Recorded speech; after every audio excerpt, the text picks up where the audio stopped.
Yeah, that's a really good question. The last 4 or 5 games, except for University of Montana, they've just been shooting the ball really well.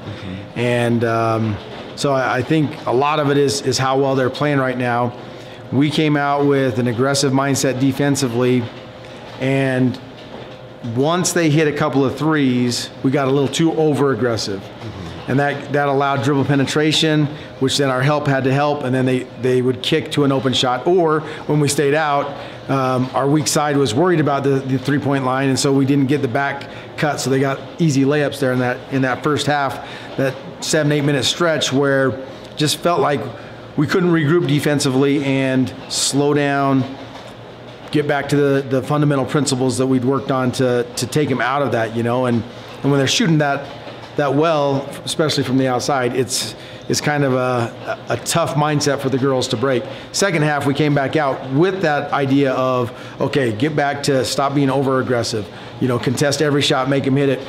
First 5 minutes of the second half, we did a much better job of taking that away and slowing them down a little bit. But over the long haul, again, when you're extending the defense for that long of a time, you're going to get fatigued, and then again, you're leaving shooters open, and rotations get slower and harder. And when they shoot it that well, you're just kind of at their mercy a little bit.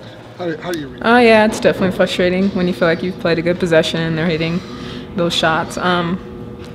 Just sucks when you're trying to get stops and they just seem to keep hitting them. But we're still fighting. We're just trying to hopefully get wins and get a seed in the tournament, and keep our season going as long as possible.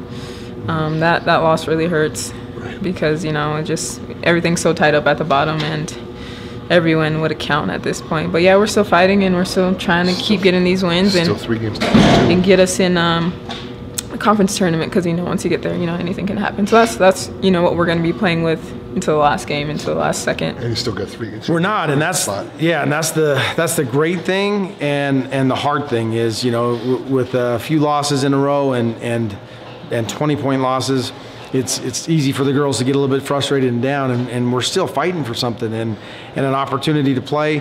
The young kids know that they're trying to play for experience and to get better for next year as well. So there's still a lot to play for, and a lot of excitement to continue to fight through, and that's where we continue to talk about and coach and implement our philosophy of what kind of team are we going to be? The team that folds, and doesn't matter what place you're in. We're playing to get better right now. We've been dealt some bad breaks throughout the season, but it doesn't matter. We just got to fight and go out and earn our minutes, our respect, and build for, whether it's the conference tournament this year or for next year. We've got a lot of work to do, so let's go to work and do it.